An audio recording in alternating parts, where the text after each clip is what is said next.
Hello, everybody, and welcome to another episode of Cracking Fitness. It's been a little bit since we posted last, so I'm sorry about that. But I think you guys are really going to enjoy today's episode. It is with Jessica Lucero. It was such an incredibly fun time chatting with her. She has been in Olympic lifting for like the last 15 years. She drops these little subtle wisdom bombs throughout the entire episode, and I could not stop smiling when she told the story of how she got into Olympic weightlifting. It is just such a cool and unique story. It's really fun to hear her passion and her perseverance, and like I said earlier, just the wisdom that you're going to hear from her. So I hope you guys enjoy today's episode. If you do like it, hop over to iTunes, give us a awesome review, and have a great day. Bringing health, wellness, and fitness ideas right to your speakers with your host, Tyler Martin, learning from experts and average Joes alike. This is the Cracking Fitness Podcast. All right, Jessica, I really appreciate you taking your time out of your day and chatting with us on the podcast. Oh yeah, no problem. Thanks for having me. Thanks. So we can kind of just jump right into it. Can you tell us a little bit about yourself? Some of our listeners are not, they're not Olympic lifters. They may not even know a lot about Olympic lifting. They kind of started listening to it for health and longevity purposes. Can you tell us a little bit about what Olympic lifting is and who you are? Oh yeah, Olympic weightlifting is obviously a sport in the Olympics, but it is one of the oldest sports in the Olympic Games. It's been there since the very beginning in Greece, which is kind of cool. It just started having women's weightlifting in 2000, and so it's fairly new to women in general. But I'm a 59 kilo competitor for Team USA. If you want to know what I've done in the sport so far, or like just in general, like we compete in the snatch and the clean and jerk, and there's weight classes and all of that. Yeah, I like that. So Okay. So people who don't know, there's different weight classes, and then you're competing against each other in those weight classes.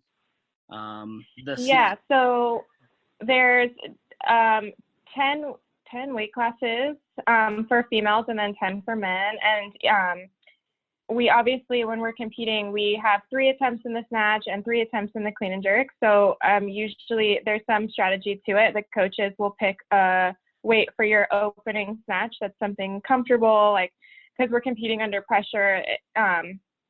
Nerves and things can affect like how you perform. So you want to make sure that it's a weight that you're comfortable taking for your first attempt. And then you would jump up, depending on the weight class, would depend on how many kilos you would add to your second attempt. And then your third attempt obviously would be like the heaviest weight that you would lift. And your heaviest lift that you end up completing for the judges is added in the snatch and the clean and jerk. So like ideally, if you make all 6 of your lifts, your third attempt would be added together for your total. And then you're compared in your weight class based on your total. So whoever lifted the most weight that day won that competition. And then when you get into like the competition scene for like the international stage, it's simple like that on the international stage, but qualifying for Team USA and becoming on the national team and things like that, it gets more complicated because we compete with everybody, no matter what weight class you're in, because there's these Roby scores that we earn from competition to competition based on what our total is, and then they're compared to the other girls in other weight classes. So like the top 10 girls in the country will qualify for the world championships based on the Roby standard.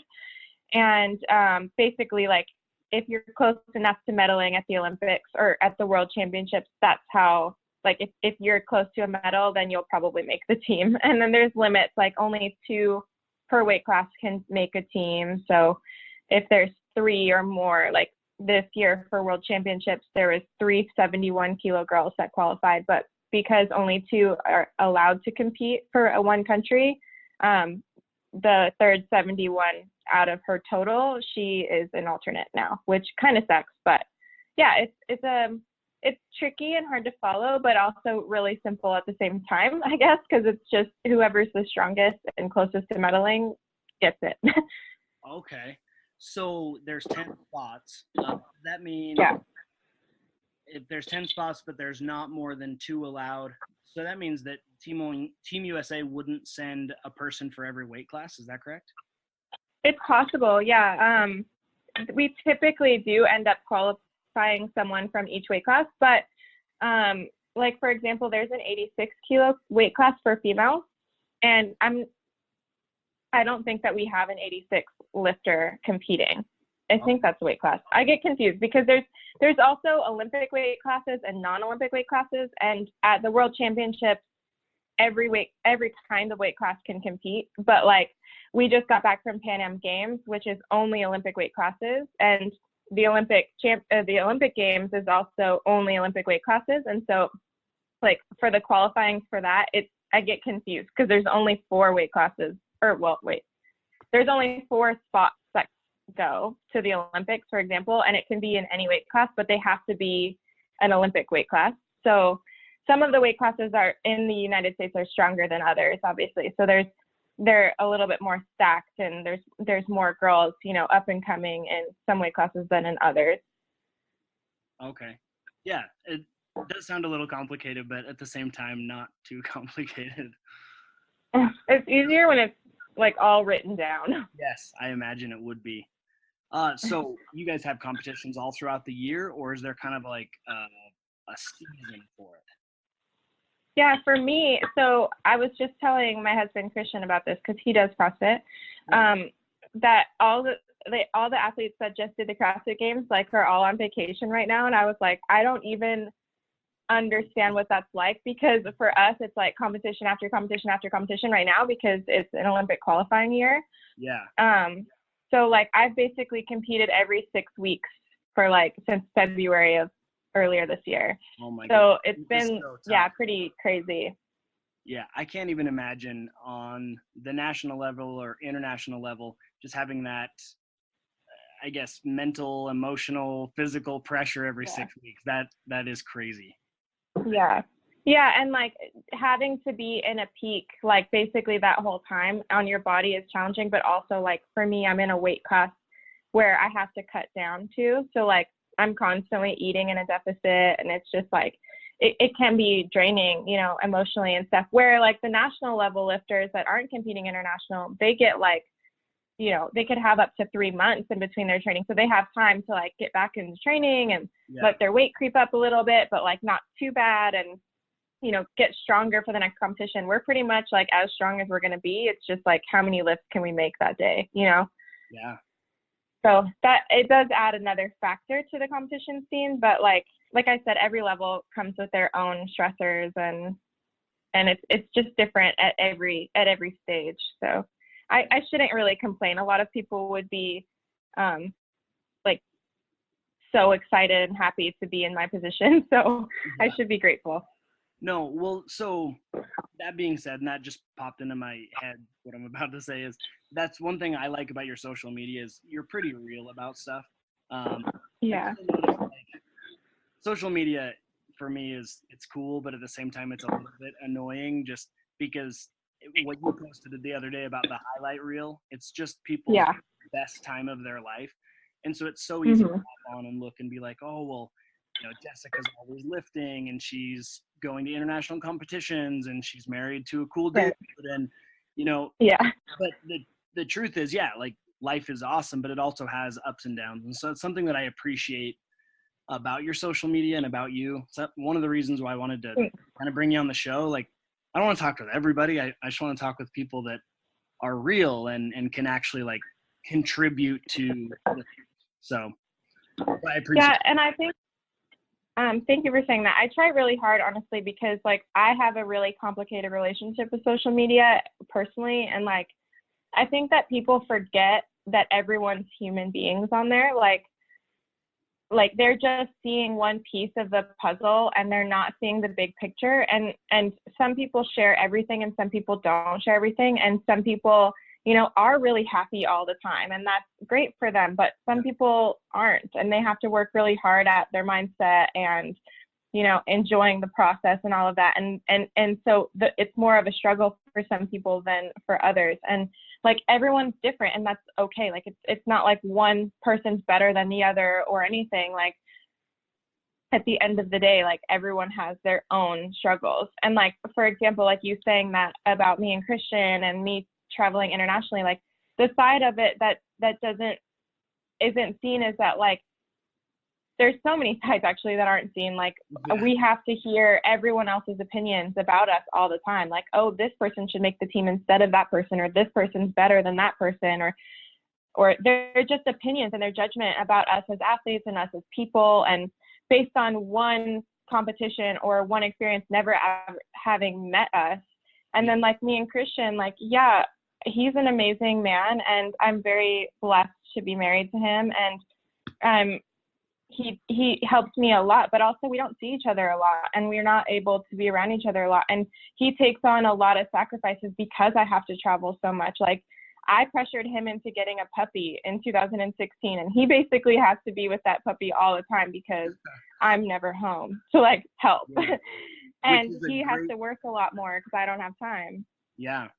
Which is a great plug for your Instagram puppies page right now. Yeah. Kristen just changed the tag or the handle, so I don't even know what it is now. It's like Ray the Brindle Pug or something. Yeah. I was just looking through, and that's exactly what it is. Pretty cute puppy. I mean, as cute. Thank you. Yeah, I'm just kidding. She's very sweet. That's awesome. No, that's cool, and I appreciate you saying all that. And honestly, if anyone wants to like get to know you a little bit, just scrolling through your social media, it feels like you can get to know you pretty well just because of how real you are with everything. Thanks. I feel like people don't choose to do that though. They just like will make a snap judgment off of like one thing that they see, and then they'll be like, oh, she's like this, instead of like, maybe I should like do some research before I make an opinion about somebody, or like talk to them, have a conversation with them and see how they make me feel or whatever. Yeah. Like people just forget that we're all human, on social media. And that's just like a pet peeve of mine about it. And so like sometimes I'm like, I can't deal with it. I'm not going on. No, I'm right there with you. Someone the other day, like I am not the leanest person. So someone the other day is like, they made some comment about that I'm way too soft to be a fitness coach.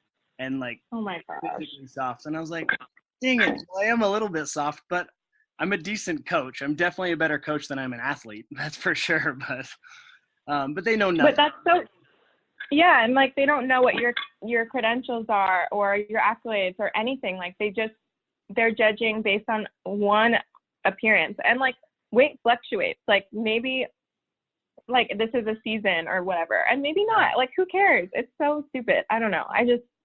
It's frustrating to me. And I'm really envious of my husband because he's so good at just like not caring what people say. And like, I'm just not like that. Like, I don't want to say that I'm an overly sensitive person, but I care about people. I care about people in general. So like when they say hurtful things, I'm like, dang, I'm trying so hard, like I'm trying to be a good person, and I'm trying to be a good example and leader in a community. And when people are like hurtful and rude and don't see like, I'm trying really hard to be a good athlete too. And maybe I don't have the best competition. That doesn't mean I'm a bad athlete, or that, I should be like ashamed of myself or anything like that. It's just, exactly. It's just funny how things work. Where like Christian will see something like that. If somebody was like, you're irrelevant on social media, he would be like, laughing about it and think it's so funny, and it not faze him at all. That's kind of nice. I'm a little envious of that. I wish I was the same way, but I know. If I don't even know them and they say something, I'm still like second guessing. I'm like, oh, I'm a little soft. I'm a little chunky, but it's all good. Yeah, and you know what? That is okay. Yeah, that's awesome. So can you tell us a little bit about growing up? Like what has brought you to where you're at right now, as far as life is happening? You're in elementary school. When did you decide, all right, I'm going to be an Olympic weightlifter and I'm going to dedicate my life to this? I want to point out really quick before I answer that question that yes, you're one of the only people out of like all of the interviews I've ever done that have like actually asked me this question. Oh, that's cool. Well, thank you. It's cool. Yeah. So really quick, Well, just to go into that just really fast. I think a lot of people get caught up on what program are we on? You know, like someone might see mhm, Christian as really good CrossFit athlete and go, what program is Christian on? Or, you know, what program uh-huh. is Jessica following? I want to know like 20 years ago. I want to know where you started because that's what brought you to where you're at. Yeah, and I think that shapes a person so much. Like growing up, I was a really insecure kid, and I was told a lot by family members that I wasn't going to do anything special with my life and that I couldn't be anything. So I took like basically my whole entire life reteaching myself that that's not true.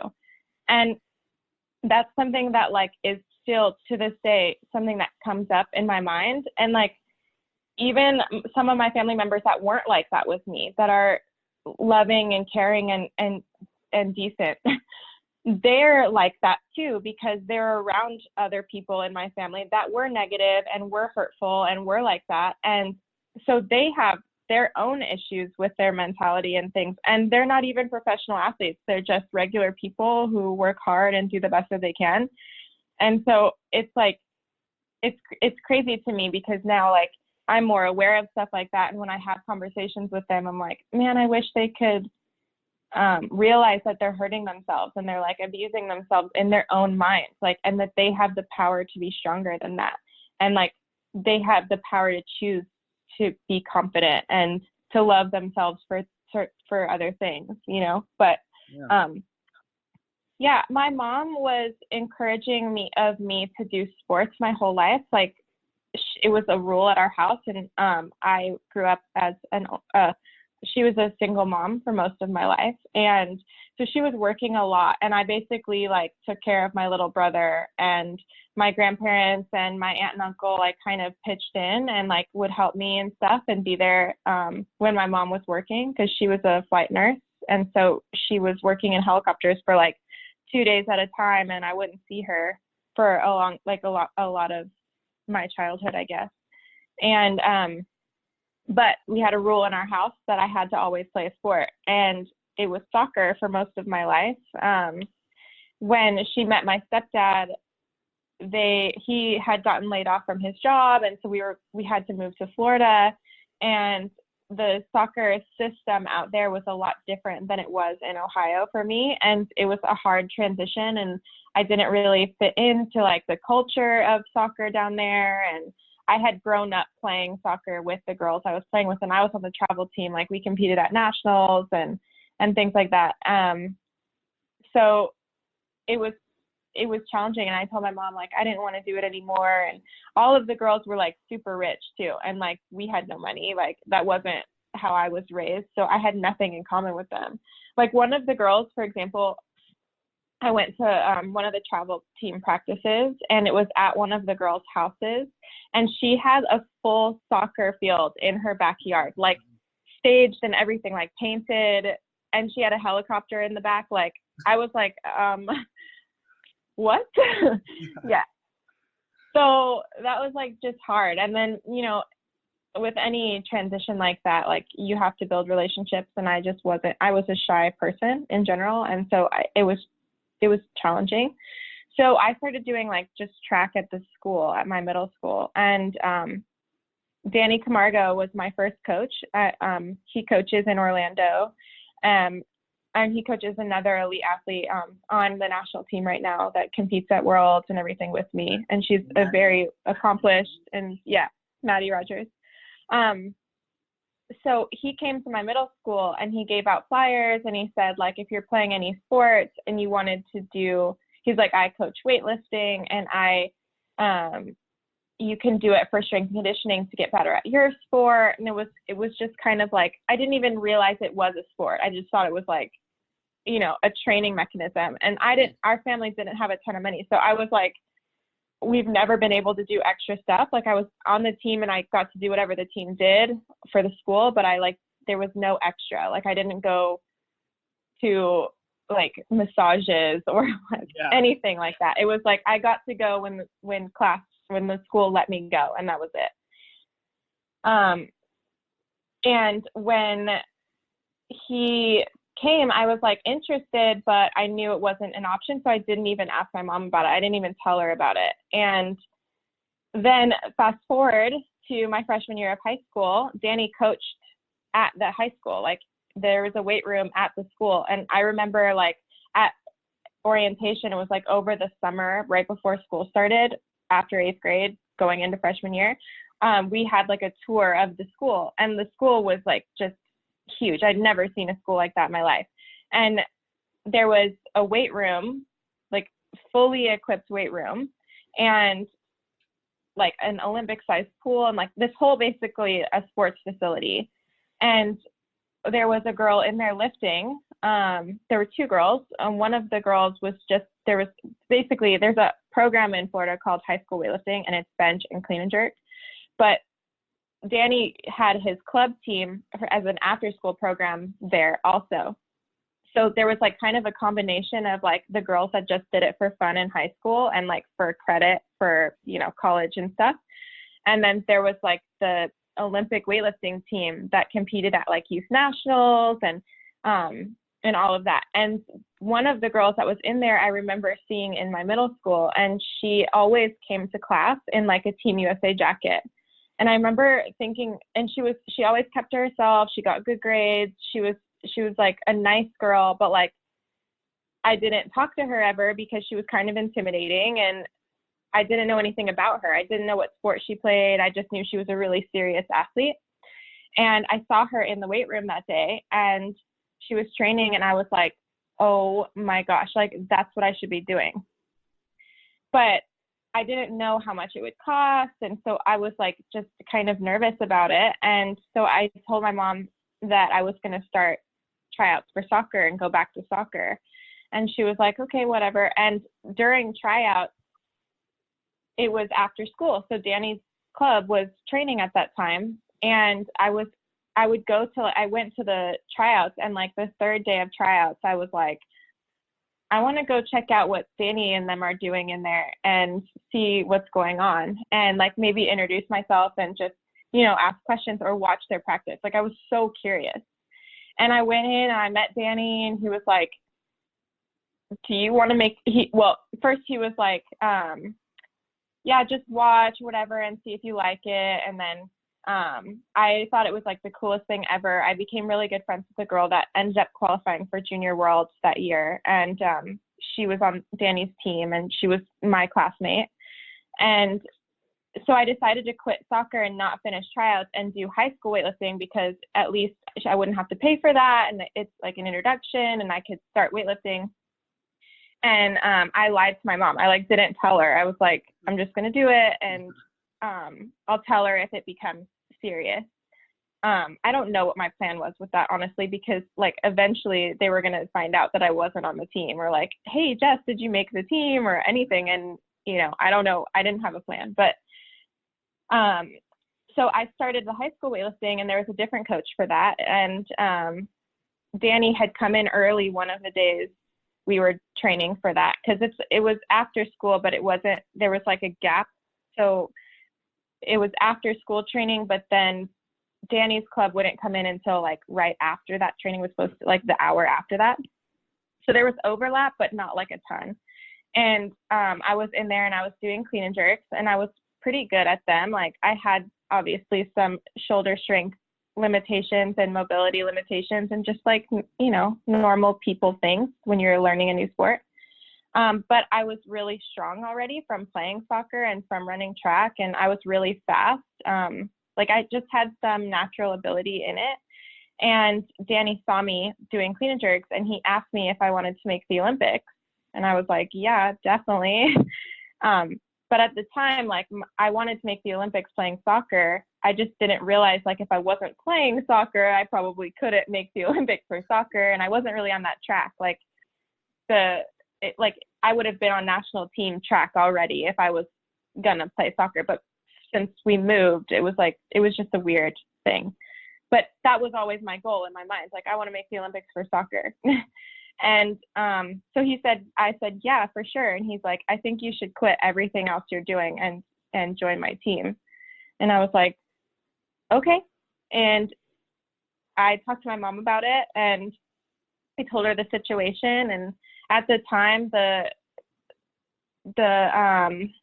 my mom had just gotten remarried and they were doing okay, and so I don't know, she was like for it, and so I started. And also at the time it wasn't as expensive as it is now to do weightlifting, but yeah, and so I started the club team and I started competing after that, and I was a freshman in high school, and now I'm turning 30 next month. So it's been a long time. That's amazing. So since you started the story, I know we're not like on video. I've just had a smile on my face the entire time. That is such a cool story. I love that. Oh, thank you. Yeah. Yeah, I did. And like a kind of a cool thing, I don't know if I like had said that, but like I also did high school weightlifting throughout my whole career until my senior year. My senior year, the state championships and the national championships. So for high school weightlifting, that's the highest we can go is state championships. But for obviously for weightlifting, there's international competitions and national competitions that you qualify for. And there's kind of like a start list. So like when you sign up for a competition, you put in your qualifying total, and then there's a start list that shows like what everyone qualified at. And there's some people that kind of like bluff a little bit with the numbers that they do, especially now. But back then it was like such a small sport. Everyone was pretty honest because there was only one session and it didn't really matter. Like sometimes nowadays people are like, oh, I did a 200 total, but in reality they did a 185 total just to get them in like the highest session with the best athletes, because there's like an A session with the best athletes and then a B session and then a C session. So they're trying to get like as close to being in the A session as possible, where then it was just like one session for everybody. There wasn't enough athletes for that. And I was on the start list like within position for a medal. And so we had to make a hard decision of like not competing in high school state championships, which I qualified for, or going to the national championships. And that was like a hard decision at the time, because my coach also, Danny, was very like big on making sure I was still a kid. Like also there was like Olympic trials in 2008, the year I graduated. It was in Georgia, and I really, really, really wanted to go watch. I thought that it would be a great learning experience for me, and like it was all I ever dreamt of, is to be to make the Olympic Games. And Danny wouldn't let me go because it was the same weekend as prom, and he didn't want me to miss out on that experience. So like he was very like he pressured that, but like he knew I could get a scholarship for weightlifting, and like I wouldn't have been able to afford to go to college otherwise. And so it was important that I went to nationals, or to the youth, or I think it was junior nationals actually that year instead of state championships. So that was kind of a weird thing, but yeah. That's pretty amazing. And I mean, talking about him, how many coaches are going to go up to a young kid and say, hey kid, you want to make the Olympics? You know, and even putting that thought into your mind at such a young age, that's a pretty incredible thing. That's awesome. Yeah, and it's so funny that those were the choice words that he used, because like he didn't know me at all. He didn't know that I already had that goal in soccer. He didn't know that that was like a huge thing for my family. Like we always watched the Olympics. Like I know that I'm like a tomboy and I like shouldn't have played with Barbies, but I did play with Barbies when I was little. But the Barbies that I played with were all like the gymnastics Barbies, the ones that like were flexible. And I remember like my grandma would take me to the grocery store with her, and I would like the music, you know, that plays in the background were so similar to like floor routines that I would take my Barbie, and I was like maybe 3 or 4, and I would be like playing gymnastics on like all the produce and like things like that with the Barbie. Like I was just always like obsessed with the Olympics. That's so you've just lived it and breathed it your whole life now. Yeah, and so it's just like amazing how like things work out. Like that was the words that he used. Like if he would have used other words, like I don't know, maybe I wouldn't have been as excited about switching sports, because I did love soccer a lot, even though it doesn't sound like I did at that point. I did love soccer. So yeah. That is interesting, which is, I mean, a little bit back to the social media point. Like, if someone on social media uplifts somebody instead of just throws them down, what are we doing to them? Maybe we can lift Right. and elevate them to a place in life where they can really do something great, or we can tear them down, and who knows, maybe they're going to get lower self-esteem. It's just I Yeah. love that story. Holy cow. I could that's so cool. Okay, I'll stop saying how cool it is. It was just I'm just smiling a lot right now. I really love that. Thanks. Yeah, I was very lucky. I mean, like not a lot of young girls can say too that like they were in like the perfect situation at the right time. Like that there was even a weightlifting program at my high school in Olympic style or a high school. Like both of those were incredible in general. Like nowadays, that's not really like in Florida, it's a thing, but like in other states, it's not. And so, yeah, I was very lucky. Yeah. So how are other people getting into it? Is it mostly like USA weightlifting clubs or just gyms, CrossFit? I mean, how are other people getting into it? At that time, Yeah. at that point, I think well, CrossFit wasn't a sport yet. So I think back then it was kind of like you were in the right place at the right time. Like that was kind of everyone's story. Like I'll use Sage Bergner as an example. She was my roommate in college when we were both in a weightlifting program. And I knew her as a youth athlete. And, she was obviously in the sport and exposed to the sport because her dad is Mike Bergner and her brother is Casey Bergner, and he was on the Olympic track. And so she was just exposed to the sport at a super young age. And she chose it because of that. And all the stories that I'd heard from other athletes at that point were very similar. Like there's a program in Missouri that it's for inner city kids, and it's a weightlifting program, and they get them off the streets and they get them into doing something productive. And, the kids that are from that area, like they were exposed to it and that they got into weightlifting. If they really fell in love with it, they kept doing it for years on end. And some of them, just did it to get through school, and then they moved on with their lives. And some of them are still doing it now. And then like there's a program in NorCal that's very similar to that. It's like an inner city kind of program, and there's a teacher at the high school who coaches weightlifting, and he recruits kids and he recruits their siblings, and it just like works out that way. But like nowadays there's CrossFit gyms everywhere. People are exposed to it. Social media exposes us. It's like there's so many ways to be introduced to the sport that, and that's amazing. It's great that it's just kind of crazy that like back then it was like the perfect situation, but like now it's a lot easier to find it for sure.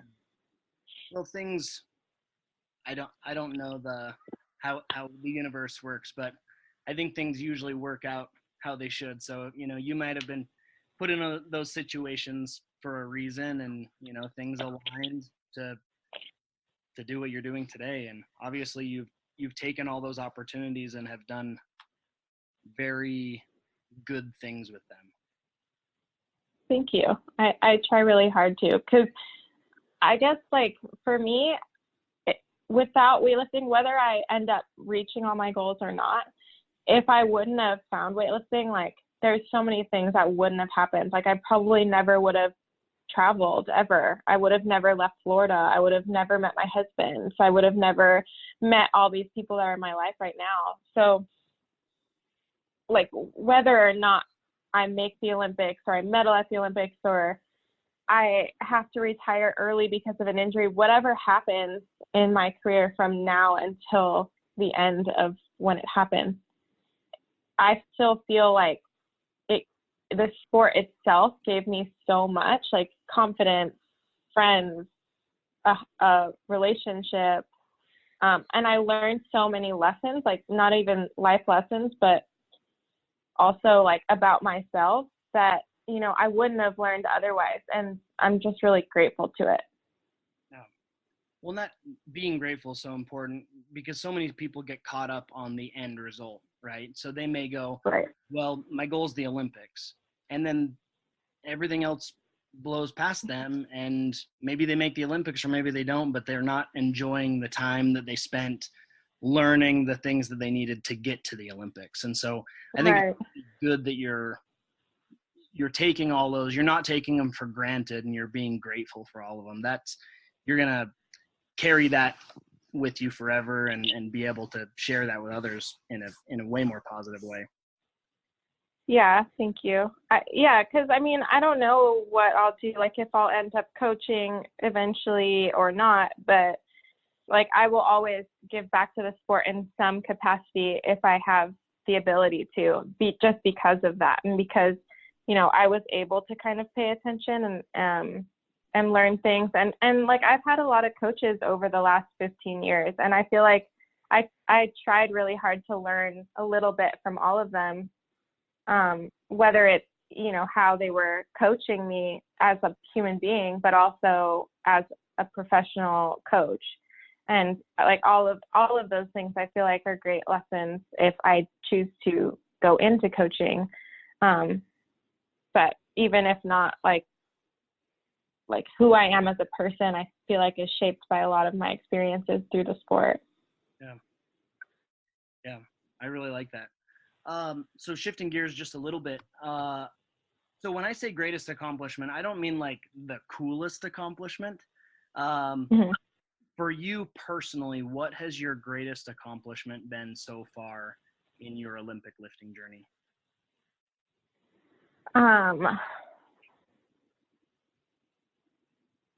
That's a really interesting question. I think setting goals and reaching them. And I know that sounds really broad, but there's so many seasons. Like when you're training for a long period of time, it's really easy to get lost in, like you said, like the Olympics is the end goal. But like I think it's really cool that throughout the whole process, there's so many little milestones that you can accomplish on the way if you're paying attention and you're taking the time to develop in that way. And I think it's really cool to see as a whole in a career how many of those goals that you set and that you ended up attaining and accomplishing. And I've done almost all of them that I set out even when I was a kid. And even if like I've broken American records, a few of them, and as cool, and I've made a bunch of international teams, and like I've done a lot of other cool things in the sport, and those things are all great, but like at the end of the day they can all be taken away. Like someone can beat my records, and like our weight class has changed, so technically the weight classes, like the old records that I did at 58 are no longer records, and no one beat them, but no one can, because that's no longer a weight class. And like the 59 kilo class, they have like standards for, but no one actually has their name next to it. So it's like, even if I would have the 59 records, somebody can break them at any point when I retire. So it's not like, just the fact that I have done that at one point is like a cool thing to me. And not even that, like that I set myself out to make a world team. Like coaches told me, like, you should focus on the university track because I don't think you'll make a world championships. Like it might not be in the cards for you. And I've made 4. And it's cool because it's like, I knew in my heart that I could do it. And I had that goal for myself. And so I went out and I accomplished them. And no one can take that away, whether or not I make it again, or I don't make it again, or someone ends up going down in history as the best 59 ever in the country. Whether or not that's me or somebody else, like at one point I had the American records and I broke them. Yeah. That's a goal I had, and I accomplished it. So like little things like that. I just think like there's been a lot of cool accolades that I have like on my resume, as far as like if I wanted to do a seminar and I wanted to like boast about myself. Yeah. But like to me, the coolest part is that like I was capable of setting that goal and then focusing on it and working hard for it and reaching it. That's cool to me. I agree. I like that. That's really cool. I like that about you, that you're enjoying that journey. And that's something that so many more people could learn from. I mean, me personally, I could learn from it too. Just, it's so easy to get caught up on what's cool, but the ups and downs are really what make us who we are. Yeah. How do you feel like your mindset has changed over the last 15 years of weightlifting? And I know mindset is super broad, right? Because there's mindset in Mhm. approaching the barbell and training and everything, but maybe let's take like approaching the barbell. And I don't know if anyone's ever asked you that either, but just when you were approaching a heavy barbell in high school versus now, has your mindset changed? Yeah, and you know what? I'll be honest about it too. It's changed for the better. It's gotten worse. It's gotten better again. It's gone through a lot of like seasons, literally. When I'm still like it's kind of like a stepping stone. Like I might take a step back, but I'm not necessarily like at the beginning as like I was. So like when I first started weightlifting and I was in high school and I was attempting heavier weights, my first instinct was fear. My first instinct was hesitation. And now, even if I have that, I still have this underlying understanding that I know I'll be okay no matter what, and that I'm comfortable with pushing myself beyond what I'm comfortable with, if that makes sense. Yeah. So that has changed, but obviously, like when there's some days where I'm more confident than others and I feel better than others. And yeah, so I guess just I've matured a lot in the sport, but like understanding to be nice to myself, because there are days that aren't going to be like the best version of me. And then there's some days that are the best version of me and the best that there has been yet, and realizing that there is still more to come. I don't know if that answers your question. No, I like that. What kind of popped in my head is that there might be some listeners that don't even understand the question. Like, approaching a barbell, they're like, okay, you're walking up to a barbell. But what it is, so you're in the 59 kilo class, you said? Yeah. So you weigh like 120, 130? Yeah, about 130 to 133, depending on where we are in the training cycle. And yeah, on weight, I'm like 130 exactly. What's your max clean and jerk? In competition, my max clean and jerk is 116, so that's double body weight. Yeah. So, and that's where I was kind of trying to get with this is approaching that barbell where you have one lift on stage in front of thousands of people. You're lifting twice your body weight up above your head. And so there's so much that can go through your head of, am I able to do this? Am I going to mess up? Am I going to do this perfect? And then within the lift itself, there's a million things that could go right, and there's a million things that could go wrong. And so no one's ever like lifted that heavy barbell. The question might be a little difficult to understand. And maybe it's important to know that like when at this point in my career, every weight means something. So if I do a 117 clean and jerk, it means this total. It means this for the Olympics. It means this for a world team. It means this for a placement on the world team or at the world championships. Like everything about the weight, not even just like the load itself and if it could break me and hurt me, or if I'm physically capable of doing it, there's also that added like, okay, if you make this, it's a medal, or if you don't make this, you don't get a medal, and you're the only one on USA so far that hasn't. Like there's so many layers to that fear, I guess, that someone could find, and like learning how to manage that and what to be thinking about and what to be focusing on, and being conscious of your thoughts is all like it's all part of the process of developing as an athlete. And like I said, there's good days with that and bad days with that. But yeah, some athletes are just like naturally good at that piece. And some athletes have to work a lot harder at that particular piece. So yeah, there's definitely a lot that goes into the mindset of approaching heavy barbells, especially per person. Like everyone's a little different there.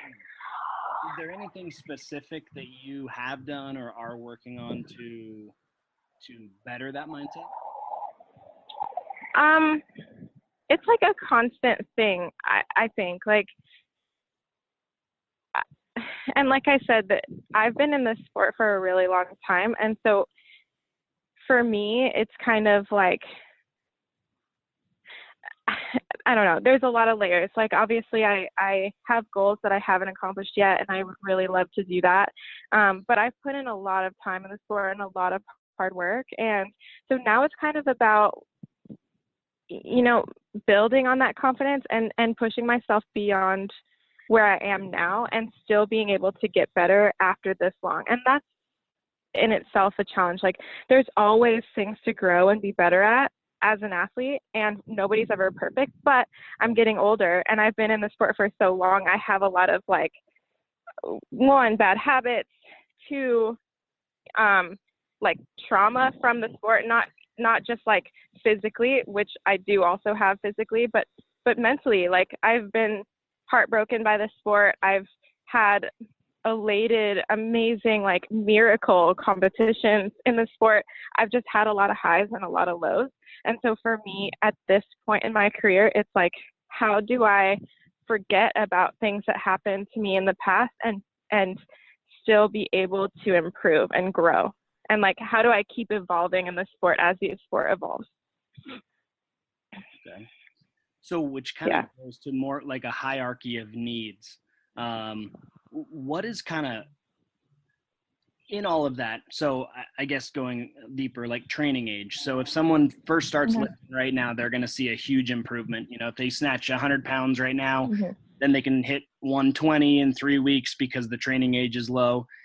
Your Right. your training age is high. I mean, 15 years. That's Yeah. awesome. So for you to Yeah. continue to make those improvements, what are some of your focuses to make that happen? Well, it's an interesting thing because on the positive side, in my training age, I have a lot of experiences to rely on, where in the newer athletes that are progressing really fast right now and then are naturally gifted in the sport in general, where they've come up really fast, they're relying on that confidence that they just keep getting better, where, like, I'm more seasoned, I guess, and realistic in where I am. So I can, if I'm not having a good day, I can rely to have confidence on my experience in that I know I'm fine no matter what. And I've been through so many circumstances in the sport and so many situations where no matter what happens, like, I've probably been through it already. And if not, I'm really not nervous about it because, like, I've already been through such hard times in the sport, if that makes sense. Yeah. So, but in training, you're asking if, like, what they should be trying to develop as a newer athlete. Is that what you're asking? Oh, no, I was just kind of more wondering about you, as Oh, you know, because you have a higher training age, whereas oh, somebody else is like, well, I added some accessory work and my snatch went up by 10 kilos. You know, yours is a little bit, oh, yours is a, like, more fine tuned. right. Yeah. So That's, yeah. It's funny because, like, it's funny that you say it like that, because it's literally like how I feel. It's like, no matter what, I know I'm capable of these numbers under pressure, like, blind, drunk, whatever. Like, I feel super confident because of that, my training age and everything. But at the same time, there aren't that many changes that I can make to keep progressing. But thankfully, my strength has always been above where my actual numbers are. Like, my back squat and my front squat and my push press and all of those things are pretty high in comparison to, like, the numbers that I do. Like, there's kind of a standard. For people that don't know, like, in every country has their own kind of system, I guess, and how they train athletes. And they all have different, like, opinions about, like, oh, if you back squat this, you can clean and jerk this, and things like that. And it's pretty universal in the same way, like, what the percentages are of your back squat translates into your clean and jerk, and, like, your power is translating into your snatches and things like that. And my percentages have always been way off because of my strength. So thankfully for me, and I think that's why I've been able to keep adapting and keep growing and keep evolving, is I'm still off on that and I have more room to grow. Where like if I was completely maxed out on my strength and I wasn't getting stronger and I had no more room to improve in like the percentages of like the actual numbers that I'm doing. And like some of the gap is technique and some of it is motor pattern and like bad habits that I picked up over the years that are kind of hard to break. And then just my natural body, like my natural body is I have longer arms. So and my legs are stronger, but my tendency is to push the bar away from me in the jerk, for example. So when it gets heavier and I'm not as confident, that's my go-to because I'm trying so hard to make it. Yeah. So like relearning how to stay calm in that moment and still like trust my technique and trust myself, like those can still give me a big improvement in my opinion in the clean and jerk itself, in the number. And like I worked really hard this year on my snatch technique and it's gotten super efficient and super consistent. And I feel like I'm on the verge of a really big snatch PR, but like you said, because of my training age, it takes a lot longer for me because it's also like tricking me into like doing it on a day like it feels really good. It's more than just like, I have no idea what it's going to feel like. Like I have attempted this before. I know what it feels like. It's heavy, you know, like it's kind of manipulating those kind of things a little bit to get the most out of me as an athlete still.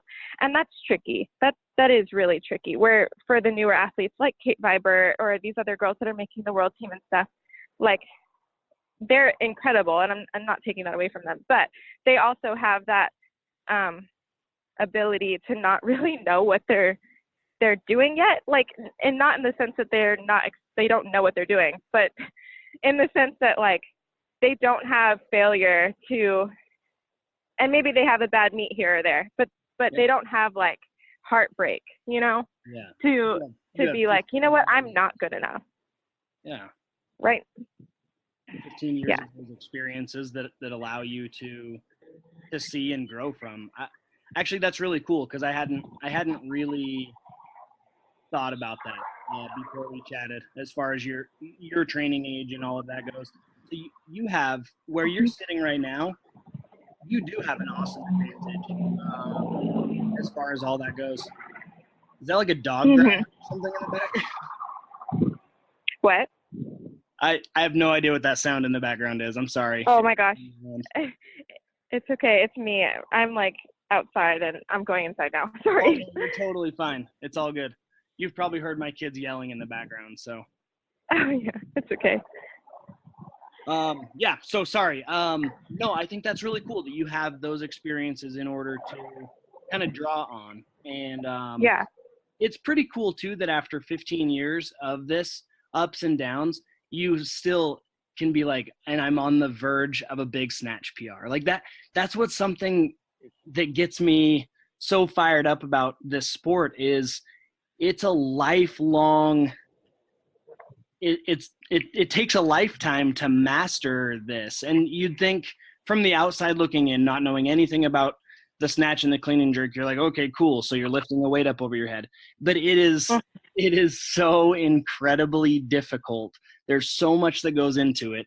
People spend their entire life trying to master it. And so it's just so exciting to talk with someone who's been doing it for 15 years and goes, I'm about to PR again. I just think that's Thanks. Yeah. I mean, like and it's something that like I know is there and I know I'm capable of, and there's a lot of people I'm sure that don't necessarily think that because it has been so long. Like, and this is something too that like in weightlifting, and it's not like you have to be so stubborn in this sport because there's such a learning curve with technique and with building strength. Like sometimes it takes a long time to build more strength, and building the strength that you need to lift 1 more kilo at my level takes a long time.